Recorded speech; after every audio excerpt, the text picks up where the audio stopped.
பெருமழையும் பேய்க்காற்றும் பாதிக்காதபடி ஆதிசேஷன் பணிபுரிந்தார். இன்னும் ஒரு பிரச்சனை எழுந்தது. திடீரென்று யமுனையில் வெள்ளப்பெருக்கு உயர்ந்தது.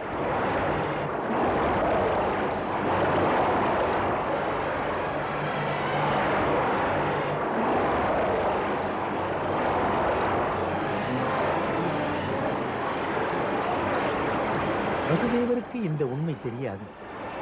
யமுனை பகவான் ஸ்ரீ கிருஷ்ணனுக்கு உரியவள் என்பது. இன்று அவளுடைய இறைவன் அவளை தாண்டி செல்வதை அறிந்து அவர் திருப்பாதங்களை வணங்கும் எண்ணத்துடன் ஆசையுடன் வடிவெடுத்து வந்தார்.